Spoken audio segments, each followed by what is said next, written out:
আপনাকে বলছি, দেখেন আমি আপনাকে মূল জায়গাটাতে বলছি। এই যে মানসিক বিকৃতি অসুস্থতাটা হয়েছে অনলি পর্নোগ্রাফির কারণে, অনলি পর্নোগ্রাফি।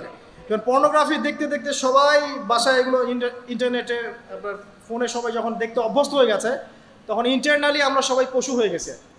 আসসালামু আলাইকুম ওয়া রাহমাতুল্লাহি ওয়া বারাকাতুহু। প্রিয় শ্রোতা বন্ধু, কেমন আছেন?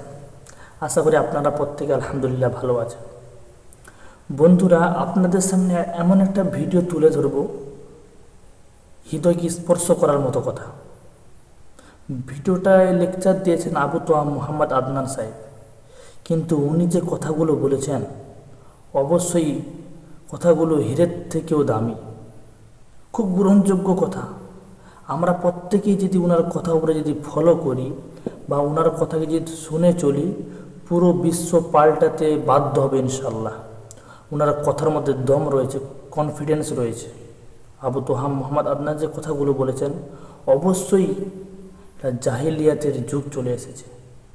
চলুন আবু তোহাম মোহাম্মদ আদনান সাহেব কি কথা বলেছেন সেই কথাটা আপনাদের সামনে তুলে ধরছি আমি।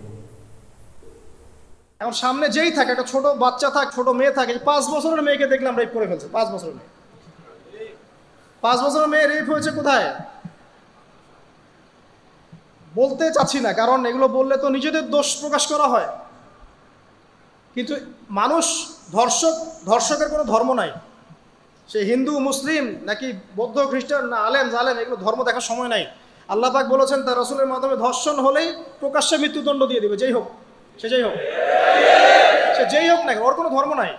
সে একজন আলেম দাড়িওয়ালা মানুষও যদি হয়, তাকেও এই কাজ করতে হবে। তো চোরের কোনো ধর্ম আছে? ডাকাতের কোনো ধর্ম আছে? তো মিডিয়া আবার টেকনিক্যালি দেখবেন ওইটাকে হাইলাইট করবে বেশি, বিকজ এখানে একটা সুযোগ আছে ইসলামকে ডমিনেট করার জন্য। কিন্তু সেম ঘটনা কিন্তু অনেক বড় বড় সেকুলার প্রতিষ্ঠানে ঘটেছে, ওগুলো কিন্তু আমরা হাইলাইট করতে দেখি না। এটা আমরা বুঝি ইন্টেনশনটা কি। তবে এখানে একটা বিষয় ক্লিয়ার করতে হবে যে পাপী যেই করুক তাকেই শাস্তির আওতায় আনতে হবে। আল্লাহ পাক তৌফিক এনায়েত করুন বোঝার। এখন এমন একটা সময় চলছে, বাচ্চারাও এগুলো থেকে নিরাপদ না। 5 বছরের মেয়ে, 7 বছরের মেয়ে, কয়দিন আগে দেখলাম যে 2 বছরের মেয়ে, নাউজুবিল্লাহ, তার সাথেও নাকি এরকম ঘটনা ঘটেছে, এবং উত্তরবঙ্গেরই ঘটনা এগুলো। আর এগুলো শহরের চেয়ে এখন গ্রামে বেশি হচ্ছে। কারণ কি জানেন, গ্রামে তো আগে মানুষ এই উন্মুক্ত পোশাক আশাক দেখতো না খুব বেশি। এখন যখন পর্ন চলে আসছে হাতে, বাসায় সব এগুলো দেখছে, তখন গ্রামে দেখবেন ধর্ষণ বাড়ছে না? এটা নিয়ে আমি আলাদা লেকচার দিয়েছি যে কতগুলো ধর্ষণ হয়েছে এই পর্যন্ত। এই বছরই লাস্ট এই বছরই দেখবেন রিপোর্টেড 1337টা রেপের ঘটনা ঘটেছে এই বাংলাদেশেই। অ্যালার্মিং বিষয়। আর আমেরিকাতে প্রতি 6 জনে একজন রেপ হয়, আর রেপের রাজধানী হচ্ছে সাউথ আফ্রিকা, ওখানে প্রতি 3 জনে একজন রেপ হয়। তো এগুলো কিভাবে হচ্ছে? Only because of pornography. প্রিয় শ্রোতা বন্ধু, আপনারা প্রত্যেকেই শুনলেন আবু তোয়াম মোহাম্মদ আদনান সাহেবের মুখ থেকে বিস্তারিতভাবে। আপনারা বলুন, এখন থেকে যদি পর্নোগ্রাফির মতো খারাপ ভিডিও যদি ব্যান্ড না করা যায়, পরবর্তী ভবিষ্যৎ অবশ্যই আবু তোহাম মোহাম্মদ আদনান সাহেবের কথা অনুযায়ী অবশ্যই আগের জন্ম খুবই খারাপ হতে চলেছে। কুকুরদের মতো রাস্তাঘাটে জেনা কাজ শুরু হয়ে যাবে, সেদিনও দেরি নয়। বাচ্চা মেয়েকে এই খারাপ কাজে মেরে দেওয়া হয়েছে রেপ করে।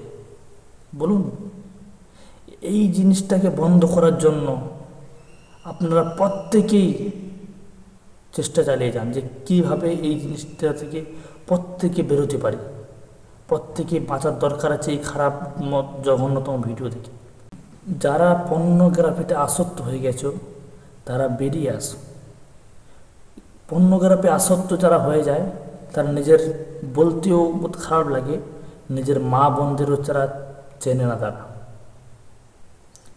আল্লাহ তারা আমাদের সবাইকে সঠিক বুঝ দান করুক। ছিল ভিডিও যদি ভালো লাগে থাকে লাইক করে কমেন্ট করবেন, অপরের কাছে শেয়ার করে দেন।